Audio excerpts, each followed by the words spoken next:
Scott Gaines, I'm reading for George. What's the matter, George? What's the trouble? The trouble is, when you make suckers out of people once, you shouldn't try to do it twice. What does that mean? You're not married yet, are you? George, will you sit down and stop? Are you married yet? No, I'm not married yet. You're not going to marry him. Why am I not going to marry him? Because his father destroyed our family. Now look, George. Cut it short, Chris. Tell her to come home with me. Let's not argue. You know what I have to say. George, you don't want to be the voice of God, do you?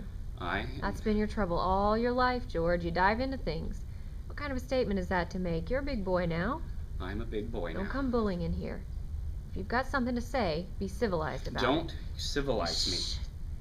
Are you going to talk like a grown man, or aren't you? Just sit down, dear. Don't be angry. What's the matter? Now, what happened?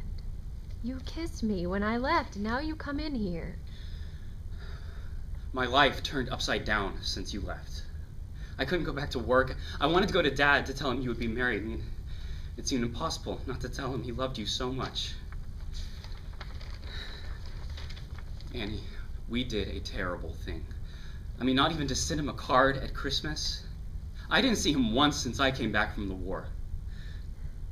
Annie, you don't know what was done to that man. You don't know what happened. Of course I know. No, you can't know. You wouldn't be here. Dad came into work that day. The night foreman came to him and showed him the cylinder heads. They were coming out of the process with defectives. There was something wrong with the process. So Dad went to the phone directly and called here and told Joe to come in right away. Well, the morning passed and no sign of Joe. Well, so he called again.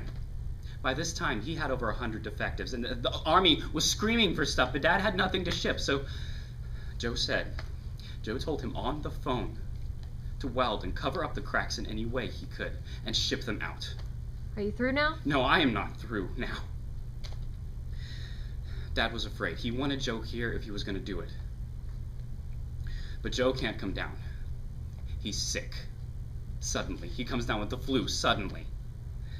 But he promised to take responsibility.